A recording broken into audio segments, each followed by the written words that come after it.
Bonjour à tous et bienvenue dans ce nouvel épisode de Latronic Aventure. Alors dans cet épisode, je vais aborder la notion de mémoire en électronique. Alors je précise tout de suite, ce tuto s'adresse aux très débutants dans ce domaine, donc je ne vais pas tout aborder. Je vais me focaliser sur les notions essentielles et surtout les illustrer avec des montages simplifiés à l'extrême, parfois avec des montages à un seul bit. Je rappelle, un bit il peut juste prendre la valeur 0 ou 1. Et dans ce tuto, je ne vais pas aborder les notions d'adressage de mémoire, de gestion de mémoire, ça serait trop compliqué pour commencer. Je pars du principe qu'il faut apprendre pas à pas. Allez, on est parti. Alors en général, tout le monde a au moins entendu parler de mémoire vive et de mémoire morte. Un peu moins ont entendu parler de RAM et de ROM, et encore moins de PROM, EPROM et EPROM. Et pourtant, les EPROM, on la retrouve presque partout. Un exemple, dans la clé USB, c'est une EEPROM flash. Dans cette vidéo, nous allons parcourir 5 catégories de mémoire, la RAM, la ROM, la PROM, l'EPROM et les EPROM. On peut déjà classer ces mémoires en deux grandes catégories. Les mémoires volatiles, qui disparaissent dès que le montage n'est plus alimenté. Ces mémoires sont généralement sous forme électrique, ce sont des charges électriques. Et la deuxième catégorie, les mémoires non volatiles, qui persistent même quand le montage est hors tension. Ces montages peuvent être sous forme électrique, magnétique ou même physique, par gravage, par câblage par exemple. Ici on ne verra que les mémoires électriques. Je peux tout de suite préciser que les mémoires en électronique sont pour la plupart faites avec des transistors. Premier type de mémoire qu'on va regarder, la RAM. La RAM est dans la catégorie des mémoires volatiles. Ça veut dire qu'elle contient des données qui sont stockées temporairement dans des modules. Ça peut être des variables, des résultats de calcul, mais cette mémoire s'écrase, soit par une instruction de programme, soit dès que le montage est mis hors tension. Avec cette catégorie de mémoire, les RAM, l'utilisateur va pouvoir l'écrire, la lire, la modifier, l'effacer à volonté autant qu'il veut. Alors RAM, ça veut dire Random Access Memory. Cette appellation Random Access fait référence au fait que cette catégorie de mémoire peut être lue un peu comme un livre dont on pourrait aller directement à la bonne page et à la bonne ligne, sans avoir à parcourir toutes les pages et toutes les lignes qui précèdent ce qu'on veut lire. Donc c'est pour ça qu'on parle de Random Access. Et en fait, ça sera rendu possible grâce à un système d'adressage. Je ne vais pas du tout traiter dans cette vidéo la notion d'adressage de mémoire. Comme je l'ai dit en tout début de cette vidéo, ce tuto sera très vulgarisé. C'est juste pour aider les très débutants. Donc je vais tout de suite vous montrer à travers un exemple hyper simplifié à l'extrême, une mémoire RAM à un seul bit. Le bit, c'est l'unité numérique la plus simple, qui ne peut avoir que deux valeurs, 0 ou 1. Dans mes exemples, le 1 sera représenté électriquement par une tension haute de 5 volts qui viendra allumer une LED verte. Et le 0 sera représenté électriquement par une tension nulle qui éteindra la LED verte. Je pourrais en rester là, mais pour vous aider à visualiser les zéros, je vais en plus utiliser une LED rouge qui matérialisera l'état 0 du bit. Concrètement, quand le bit sera à 1, la LED verte sera allumée et la rouge éteinte. Et quand le bit sera à 0, c'est la LED rouge qui sera allumée et la verte éteinte. Voici le montage qui illustre une petite mémoire RAM à 1 bit. Cette mémoire RAM est faite à base de deux transistors NPN. Je vous laisse juste le montage pour ceux qui voudraient se le reproduire. Je ne vais pas vous l'expliquer parce que ça allongerait trop la vidéo. Sur ces inters-là, je viens écrire, soit 1, soit 0. Sur cet inter-là, je viens lire le contenu de la mémoire. Et ici, c'est l'interrupteur de mise sous tension ou hors tension du montage. Là, je viens le mettre sous tension. Je viens lire le contenu de la mémoire. La mémoire est à 0, c'est normal. Maintenant, je vais venir appuyer ici pour stocker un 1 dans la mémoire. Voilà. On va vérifier le contenu de ma mémoire. En appuyant ici, je viens lire ma mémoire. Effectivement, je retrouve bien le bit à 1 que j'ai stocké. Maintenant, ici, je vais venir effacer ma mémoire, c'est-à-dire stocker un 0 dans la mémoire. Voilà. Maintenant, je viens vérifier quel est le contenu de ma mémoire. Effectivement, je retrouve bien le 0. Maintenant, je viens à nouveau stocker un 1 en mémoire. Je vérifie, je viens lire ma mémoire, j'ai bien le 1. Mon 1 va rester stocké en mémoire tant que je ne fais pas une remise à 0 ou tant que je ne mets pas le montage hors tension. En effet, vous voyez, si je viens relire ma mémoire, le bit reste à 1. Pour vous montrer maintenant que c'est une mémoire volatile, eh bien je vais mettre le montage hors tension. Je viens le remettre sous tension. Et maintenant, je viens lire le contenu de ma mémoire. Voilà, ma mémoire s'est effacée. J'ai perdu le bit d'information à 1, il est revenu à 0. C'est normal parce que je suis en présence d'une mémoire volatile, une RAM. Je le remets à 1 et je retrouve le 1 en mémoire. Je vous ai dit tout à l'heure qu'avec une mémoire RAM, on pouvait lire et écrire dedans. Là, j'écris un 1, je retrouve le 1 en venant lire la mémoire.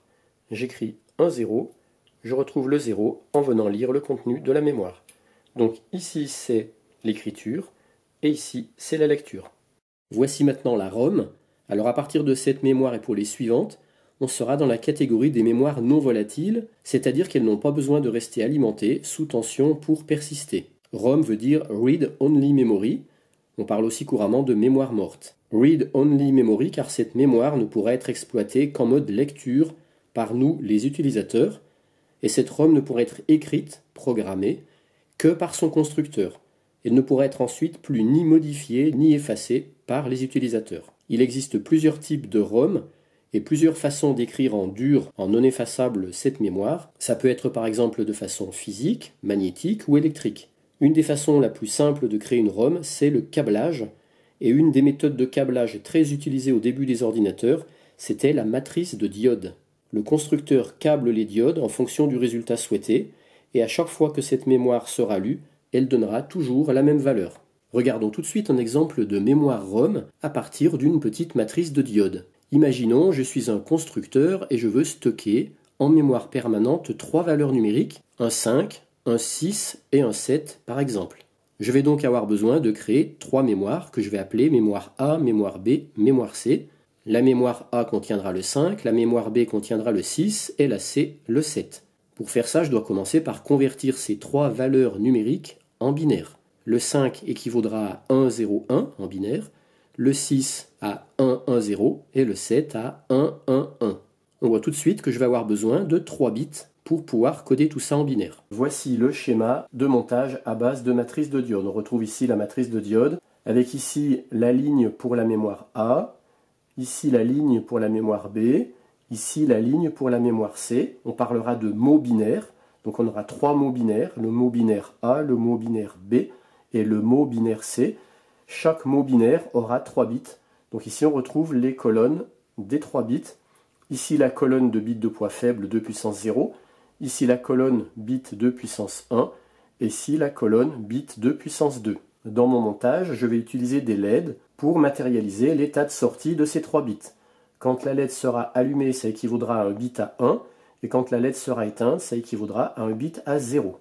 Quand je vais par exemple appuyer sur le bouton poussoir de la mémoire A, de façon à lire ici le contenu de la mémoire A, le courant va pouvoir circuler dans cette ligne-là, et il ne va alimenter que les colonnes qui sont reliées à cette ligne avec une diode. Comme je veux que la mémoire A stocke la valeur décimale 5, 5 en binaire ça équivaut à 1, 0, 1, ça veut dire que cette colonne-là doit être alimentée, cette diode allumée, celle-ci éteinte, celle-ci allumée. C'est pour ça que j'ai une diode qui vient relier la ligne A à cette colonne et à cette colonne, mais pas celle-ci.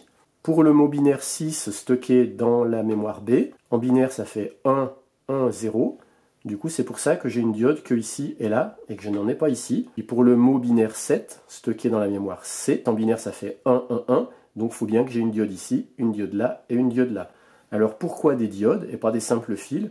Les diodes vont éviter que le courant remonte et bascule dans d'autres colonnes. Alors à ce stade c'est pas obligé, mais pour que le 0 soit plus propre au niveau de mes bits, j'ai mis sur chaque colonne de bits une résistance de pull-down. Et tout à l'heure, je vais venir brancher à la suite de ce montage un décodeur BCD avec un afficheur à LED 7 segments. Et là, dans ce cas-là, pour avoir un 0 bien propre, il me faudra bien des pull-down sur chaque bit. Voilà ce que donne le montage sur la breadboard. Ici, on retrouve ma matrice de diodes. Ici, les LED qui matérialisent l'état de sortie des bits. Et puis ici, mes interrupteurs pour venir lire les mémoires A, B et C. Donc je rappelle, dans la mémoire A, j'ai stocké la valeur décimale 5. Donc si je viens appuyer dessus, effectivement, je peux lire en binaire 1, 0, 1. Ici la mémoire B qui contient la valeur 6. En binaire, ça fait 1, 1, 0. Et ici la mémoire C qui contient la valeur décimale 7. En binaire, ça fait 1, 1, 1. Pour illustrer le fait que c'est bien une ROM, regardez, je mets le montage hors tension, j'ai complètement coupé l'alimentation, je remets maintenant le montage sous tension, mes mémoires sont bien conservées puisque j'ai toujours 5 dans la mémoire A, 6 dans la mémoire B et 7 dans la mémoire C. C'est normal, c'est une mémoire qui est en dur puisqu'elle est faite avec du câblage. Pour le fun et faciliter la lecture des sorties des mémoires en mode décimal, je suis venu rajouter un décodeur BCD couplé avec un afficheur à LED 7 segments, ce qui fait que maintenant quand je viens lire le contenu des mémoires, il s'affiche non seulement en binaire, mais également en décimal.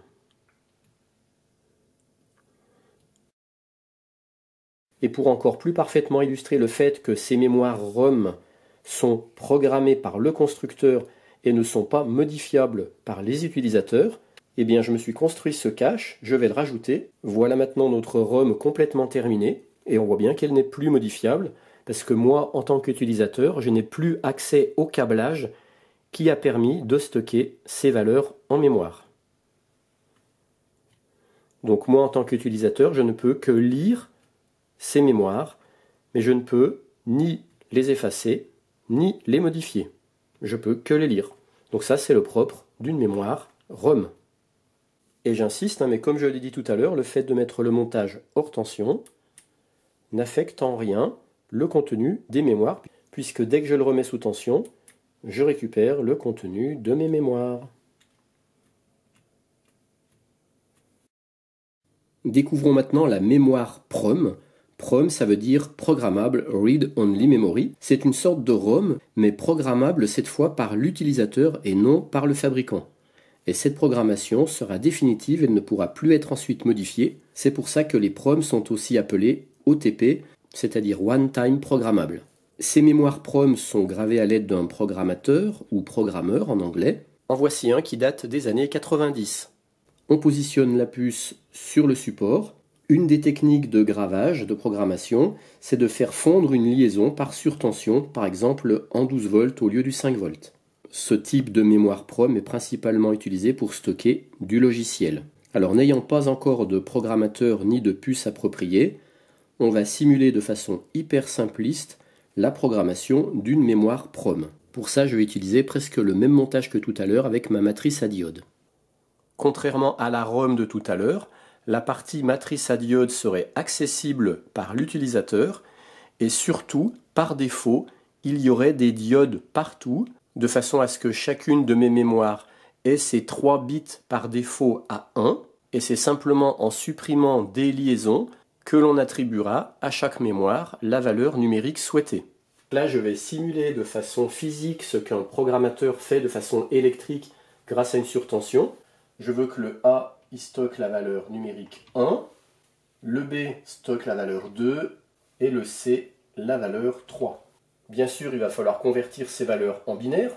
Donc en binaire 1 c'est 0, 0, 1, le 2 c'est 0, 1, 0 et le 3 c'est 0, 1, 1. Je rappelle ici c'est le bit de poids faible et ici le bit de poids fort.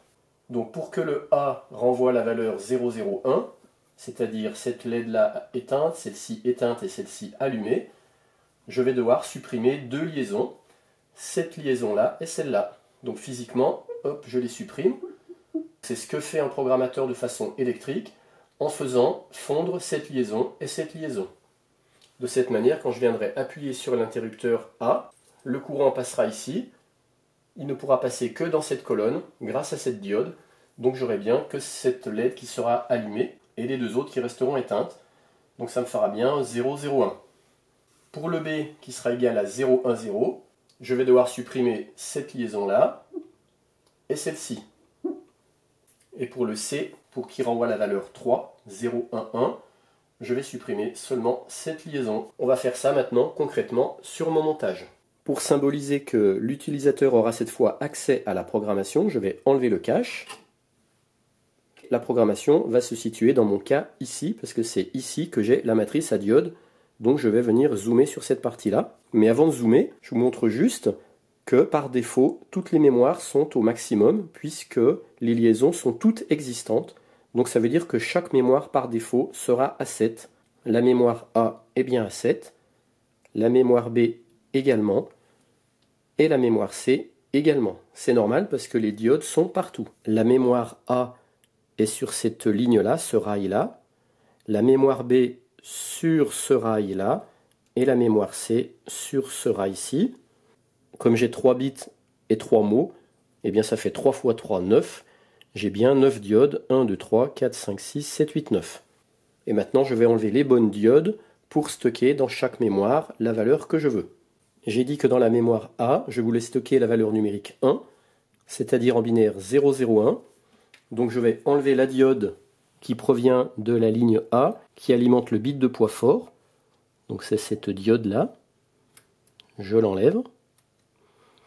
Et j'enlève également cette diode-là, qui vient relier la ligne de mémoire A avec ce bit ici. Et ce que je fais physiquement ici, ça correspond à ce que fait électriquement un programmateur en venant faire fondre une liaison électrique. Et maintenant, si je viens lire ma mémoire A, j'ai bien la valeur 1. Donc là, je viens de programmer la mémoire A. Dans la mémoire B, j'ai dit que je voulais 2. Donc 2, c'est 0, 1, 0. Donc je vais venir enlever cette diode-là, qui est sur la ligne de mémoire B, qui est reliée au bit de poids fort, ici. Et puis cette diode-là, qui relie la ligne de mémoire B avec le bit de poids faible. Maintenant, je viens lire la mémoire B. J'ai bien 2. Et j'ai dit que je voulais 3 dans la mémoire C. Donc il faut juste que j'enlève le bit de poids fort de la ligne mémoire C. La ligne de mémoire C, c'est celle-ci. Donc je viens enlever le bit de poids fort. Et maintenant, si je viens lire la mémoire C, j'ai bien 3. Et donc là, c'est bon. J'ai fini ma programmation. J'ai 1, 2 et 3. Par contre, une fois que c'est programmé, c'est terminé. Moi, physiquement, j'ai enlevé mes diodes, donc on peut imaginer que je ne peux plus les remettre, de la même manière qu'une fois qu'un fil qui servait de fusible a été fondu, on ne peut plus recréer la liaison. Voyons maintenant la mémoire EEPROM, qui veut dire Erasable, Programmable, Read Only Memory, ce qui signifie en français mémoire morte reprogrammable. Cette mémoire est programmable mais également effaçable par l'utilisateur, ce qui sous-entend qu'on peut la reprogrammer soi-même. Par contre, l'effacement se fera en totalité d'un seul coup. On effacera toute la mémoire à la fois. On ne pourra pas modifier ou effacer une partie seulement de cette mémoire. Il faut tout réeffacer, puis tout réécrire. Alors ces mémoires ont un cycle de réécriture limité. Et puis c'est assez lent. Ce type de mémoire se grave de façon électrique avec un programmateur, et s'efface, se remet à zéro uniquement avec de la lumière UV, avec des ultraviolets. Alors il faut pour cela retirer la puce du circuit. La puce comporte une petite fenêtre, une petite lentille en quartz, à travers laquelle on va faire passer des UV, et ça aura pour effet d'effacer la totalité de la mémoire électrique de la puce. C'est pour ça qu'on appelle aussi ces EEPROM des UV-PROM. Ce type de mémoire n'est plus employé aujourd'hui. Alors moi, n'ayant ni programmateur, ni puce avec fenêtre UV, ni source d'UV, je ne vais pas pouvoir vous faire une démonstration de ce type d'EEPROM, mais toujours dans un souci d'illustrer concrètement, voici par analogie un petit montage hyper simpliste de mémoire EEPROM que l'on peut programmer, mais effacer globalement de façon non électrique, comme une UV-PROM, sauf que là, moi, dans ce cas-là, ça ne sera pas par UV, ça sera par un procédé tout à fait rudimentaire. Ce sera une mémoire avec une seule adresse à 3 bits. Je la programme en positionnant ou pas des brins de fil sur certains bits. Là, je veux faire un 6, donc je viens mettre une connexion sur le bit de poids fort et une connexion sur le bit de puissance 1. Je viens lire ma mémoire pour vérifier. Effectivement, j'ai bien un 6. Et maintenant, pour simuler l'effet effacement de mémoire par rayonnement aux UV, moi je vais simplement venir donner une secousse sur mon montage. Et du coup, j'ai bel et bien effacé les connexions. Et maintenant, je peux tout reprogrammer. Je vais programmer la valeur 5. Donc 4 et 1. Bit de poids fort, bit de poids faible. Voilà, maintenant je viens vérifier. J'ai bien mon 5. Et maintenant, si je veux l'effacer, je refais une secousse sur le montage. Et les connexions ont sauté. Voilà, c'était vraiment par grosse analogie ce qui se passe avec une UV-PROM. Et voici pour terminer la mémoire EEPROM, qui veut dire Electrically Erasable Programmable Read Only Memory. Ça signifie que cette mémoire morte pourrait être programmée effacer et reprogrammer électriquement. On est toujours dans la catégorie des mémoires mortes, mais ces mémoires pourront être réécrites plusieurs fois et plus facilement par les utilisateurs. Ce type de mémoire, on en retrouve un peu partout maintenant. La plus connue, c'est la clé USB, qui a une mémoire flash. La mémoire flash, c'est une variété de mémoire EEPROM. On retrouve aussi les EEPROM dans les micro SD cards par exemple. On parle de mémoire flash NAND. Mais où ça peut commencer à nous intéresser concrètement, c'est qu'on retrouve de la mémoire EEPROM dans quoi? Dans un Arduino, ou aussi par exemple dans certaines horloges RTC, qui incluent aussi de l'EEPROM accessible aux utilisateurs. Et ça, je pense que je vais prochainement m'y intéresser, parce que pour l'instant, je ne maîtrise pas du tout, mais maintenant je sens que c'est presque à ma portée. Ces mémoires EEPROM sont construites avec des transistors MOSFET qui ont la particularité de garder les données même quand l'alimentation électrique est coupée. Les électrons sont en quelque sorte piégés. Pour illustrer ce type de mémoire concrètement, je me suis fait un petit montage de mémoire EEPROM à un seul bit avec justement un transistor MOSFET que j'avais sous la main. Le MOSFET que j'ai utilisé, c'est pas le plus approprié parce que celui que j'ai pris, c'est un MOSFET rapide. Ça veut dire que sa grille, elle va pas rester longtemps chargée. Alors moi, pour prolonger un peu la durée de charge de ce MOSFET, je l'ai couplé à un condensateur qui fait office de réservoir de charge. Grâce à ce montage, je peux programmer et effacer électriquement le contenu de ma mémoire à un seul bit et j'ai pu expérimenter que cette mémoire, elle tient sans alimentation 30 minutes. Comme je tiens à illustrer chaque type de mémoire avec un montage très simple, voici le schéma de mon montage mémoire EEPROM à un seul bit. Je ne vais pas tout vous l'expliquer parce que ça alourdirait trop cette vidéo. Simplement, je vous le donne avec il y a toutes les données, toutes les valeurs, toutes les références, de façon à ce que celui qui voudrait s'amuser à se refaire ce petit montage il puisse le refaire. Je rappelle, moi j'ai utilisé le seul transistor MOSFET que j'ai, c'est un IRF 630. C'est pas le plus approprié parce que sa grille reste chargée très peu de temps. Donc c'est pour ça que j'ai rajouté un condensateur ici qui permet de prolonger la durée de charge de sa grille. J'obtiens à peu près 30 minutes de charge en mettant le montage hors tension. Et puis ça, c'est l'interrupteur qui me permet d'écrire le bit à 1. Ça me permet d'écrire le bit à 0. Et ça, c'est l'interrupteur qui me permet de lire le bit.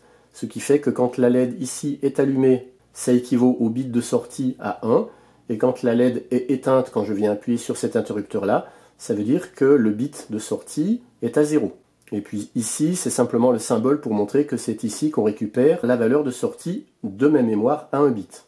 Voici le montage sur la breadboard. Pour que mon transistor MOSFET qui est ici fonctionne correctement, il faut que j'alimente le montage en 8 volts. Je l'ai marqué sur le schéma de tout à l'heure, mais je ne voulais pas préciser, donc je vous le précise ici. Ici, c'est le bouton d'écriture du bit à 1. Ici, le bouton d'effacement du bit pour le remettre à 0. Ici, c'est l'interrupteur de lecture du bit. Et ça, c'est l'interrupteur de mise sous tension ou hors tension de tout le circuit. Donc là, pour l'instant, mon circuit est hors tension. Je le mets sous tension. J'ai donc la LED verte témoin de mise sous tension qui est allumée. Je n'ai encore rien écrit dans ma mémoire EEPROM. Donc si je viens la lire, eh bien, la LED ici qui matérialise l'état de sortie du bit, elle est éteinte, c'est normal puisque ma mémoire pour l'instant elle est à 0. Par défaut, tant que je n'ai rien programmé dans ma mémoire est à 0. Maintenant je vais venir électriquement programmer un 1 dans ma mémoire en venant appuyer sur cet inter. Voilà, cette LED blanche qui s'est allumée, elle a matérialisé le fait que je suis venu écrire un 1 dans ma mémoire. On va tout de suite le vérifier en venant lire la mémoire. Effectivement, on retrouve le 1. Donc là, on vient d'illustrer qu'on a bien une PROM, puisque là j'ai bien une mémoire ROM qui est programmable, je la programme. Et maintenant, je vais l'effacer électriquement. C'est le Electrically Erasable. Électriquement, je vais l'effacer en appuyant sur ce bouton de remise à 0. La LED rouge matérialise le fait que je suis en train d'écrire un 0 dans la mémoire. Et maintenant, si je viens lire ma mémoire, effectivement, j'ai bien écrasé le bit qui était à 1 puisqu'il est revenu à 0. Et maintenant, pour vous illustrer que c'est bien une ROM, c'est-à-dire une mémoire non volatile, je vais reprogrammer un 1 dans la mémoire. Le voilà. On va vérifier que j'ai bien le 1 en mémoire, je l'ai bien. Et maintenant, je vais mettre le montage hors tension, donc je vais couper l'alimentation. Voilà. Donc mon montage maintenant n'est plus alimenté. Et on va vérifier qu'en le réalimentant, on a toujours bien notre 1 en mémoire. Donc maintenant, je le remets sous tension. Et je viens relire ma mémoire et regardez, hop, j'ai bien toujours le 1. Et maintenant, je vais vous montrer l'inverse. Je viens écrire un 0 dans la mémoire, donc effacer le 1. Je viens lire, effectivement, c'est à 0. Je mets le montage hors tension, je le remets sous tension, et quand je viens lire la mémoire, je retrouve le 0 que j'avais avant la mise hors tension.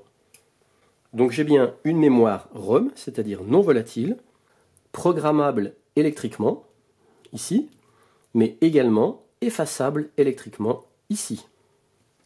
Donc on est bien en présence d'une mémoire EEPROM, mais par contre à un seul bit. Et voilà, maintenant vous en savez autant que moi sur les mémoires. Et moi je vais continuer à investiguer sur les EEPROM des Arduino, parce que je pense qu'il y a des trucs à faire. Allez, à bientôt pour la suite. Ciao!